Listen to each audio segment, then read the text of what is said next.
Hello, welcome back to the 14th day of Made for Makers, and today we'll be talking about the favorite material.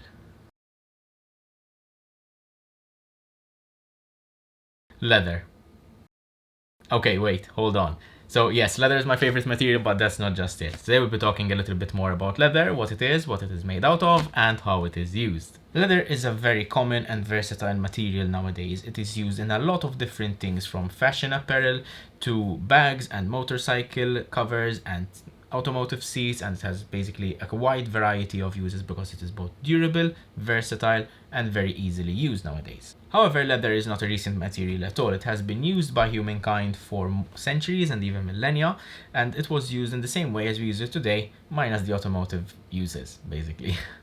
About 65% of all current leather comes from cattle farms, cows and bulls. There are other instances where goats, sheep, and pigs are used for leather sources in the industry. There are also other instances where animals such as kangaroos, deer, and reptiles such as crocodiles and snakes are used to procure leather. Kangaroo leather is particularly tough, in fact, and durable. In fact, it is known to be used in bullwhips and motorcycle covers because it's a very lightweight material, and it's also very abrasion resistant. Animal skin on its own is usually known as hide. However, to turn it into leather, one needs to do a process called tanning. There are several ways how one can tan leather.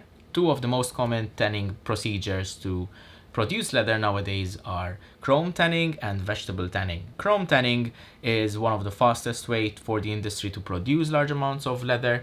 In fact, I believe the whole process takes about a day to produce. So it's brilliant for large-scale manufacturing. However, it does make use of chromium salts, which are basically a product of heavy metal and can have an environmental impact. In fact, those leather workers who are a little bit more environmentally conscious tend to use veg-tanned leather. However, chrome tanning results in very supple and lightweight leather, which doesn't quite lose its shape as much when wet, basically. Vegetable tanning, however, is more of an ancient procedure. I believe the first instance of recorded vegetable tanning was about 500 years before the Common Era in Greece. And nowadays it is one of the preferred methods for creating leather, especially which needs to be carved and tooled. Vegetable leather, or natural leather as it's sometimes known, is very easily dyed in my opinion. Chrome tanned leather tends to have a little bit of a bluish hue. It basically gives me a little bit more freedom when dyeing my leather the color that I want. I prefer using vegetable leather over any other kind of material in my workshop. Not that I don't like using wood or metal or that sort of thing, but it is my favorite material because I believe that leather is very versatile. It's very easy to use, especially when wet. It is very moldable and toolable. However, when dry, it can create a very tough material which will resist quite a lot of beatings. Although historically it hasn't been shown to be used a lot in armor, there have been instances where it has been shown to be used in armor, but not as commonly as one would think. For live action roleplay or that sort of thing where it has a bit of a fantasy element, I think that leather fits in very nicely, especially in the past LARPs that I've done, and I really look forward to make more pieces for such events.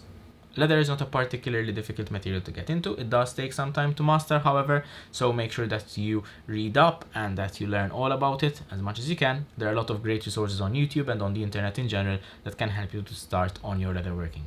As always, thank you very much for joining me for this episode of Made for Makers. I will see you tomorrow for the next session, and as always, stay safe and keep making.